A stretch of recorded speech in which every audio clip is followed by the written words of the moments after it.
j'ai multiplié les points de vue en essayant de glisser un appareil derrière le pied du colosse pour pouvoir photographier le mur. Mais je n'avais absolument pas le recul pour photographier l'ensemble du mur. Donc, après avoir réalisé peut-être 100 à 140 clichés, je ne sais plus le nombre exact de prises de vue, et avec l'aide de l'égyptologue, j'ai travaillé sur un calque qui était le calque du dessin du mur, et j'ai réassemblé les images de manière à avoir l'image complète du mur, mais sans les pieds. Donc là, on a des images avec des bords qui sont irréguliers, parce que voilà, donc c'est un travail de puzzle que j'ai fait, mais en plus du puzzle, c'est un puzzle dont les pièces sont comme en caoutchouc, c'est-à-dire qu'il y a certaines pièces que j'ai dû tirer, étendre pour que leur planéité soit conforme au dessin. Donc j'avance, hein, voilà. Voilà le dessin qui a servi de canevas, parce que bien qu'on ne puisse pas passer derrière le mur, des dessins avaient été faits quand même. Et donc là on a le montage presque fini, mais sans l'effacement des liaisons entre les vues.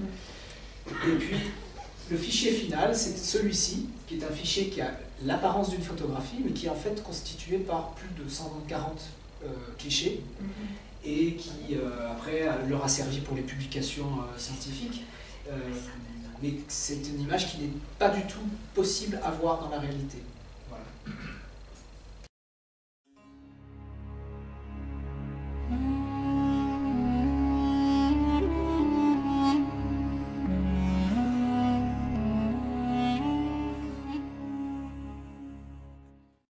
J'ai souvent eu envie d'y retourner, mais presque le problème que j'ai eu, c'est que je ne pouvais pas y retourner en tant que touriste. Je pouvais y retourner qu'avec un projet de travail. Ça m'aurait été difficile d'y retourner comme ça, juste pour visiter. Alors j'ai des photos. Pour refaire des photos, oui. Mais non, c'est un peu un... Oui, si je peux assumer d'avoir des regrets. C'est un des regrets quand même, c'est de ne pas y être retourné.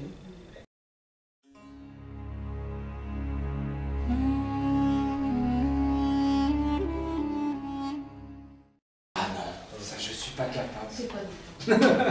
À l'époque, j'ai dû le savoir parce que j'ai passé beaucoup de temps avec l'égyptologue. Mais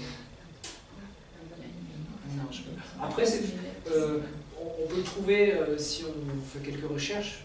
J'en ai faites, mais pas pour trouver le nom du pharaon. C'est-à-dire que ça, c'est les épigraphies du 7e pylône. Et donc, il y a toute une littérature qui a été éditée sur les relevés épigraphiques du 7e pylône. Et d'ailleurs, ça a été publié en 2000, et je suis allé fouiller là hier dans les archives, et du coup j'ai revu effectivement que j'ai pu vérifier que Emmanuel Lurin effectivement avait bien publié ça. Donc si ça nous intéresse, ça doit être trouvable.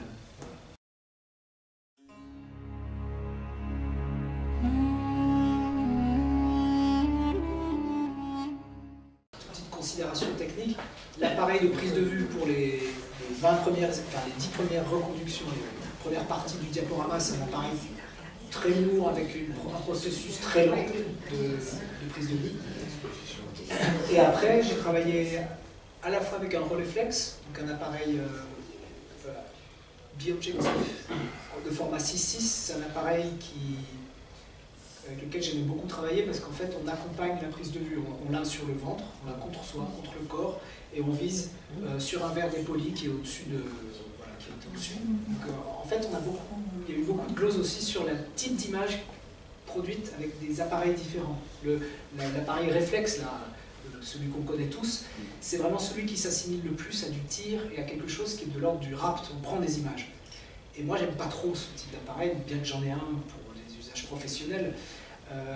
Et donc là-bas, après, toutes les autres images qui sont en format 24-36, je les ai faites avec un tout petit appareil que justement je m'étais acheté pour l'occasion, qui est un appareil de type Leica, mais qui n'est pas un Leica, avec une visée appelée télémétrique. C'est une visée dans un petit œilleton latéral. Donc en fait, on peut viser, un réflexe, on doit l'avoir devant la tête. Un appareil à visée télémétrique, on peut mettre un œil dedans et viser comme ça, en ayant le visage qui reste encore avec la scène en quelque sorte.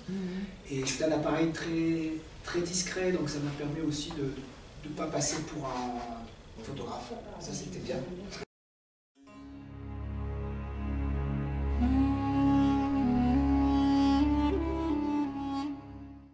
Non, non.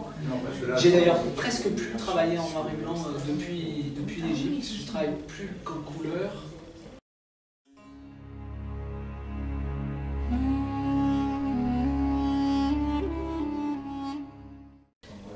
C'était une époque où Alors après, il fallait... Alors, j'ai fait beaucoup de couleurs là-bas, et il faudrait que j'exhume aussi ces archives. Je sais que j'ai pas fait du tout la même chose en couleur.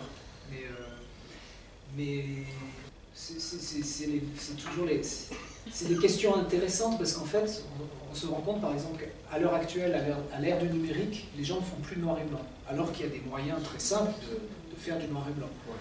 Mais en tout cas, il y a une chose qui est sûre, c'est que si on est dans une approche visuelle où on sait qu'on va produire des images en noir et blanc, on a quelque chose qui se commute dans le cerveau, qui fait qu'on ne va pas repérer les mêmes choses.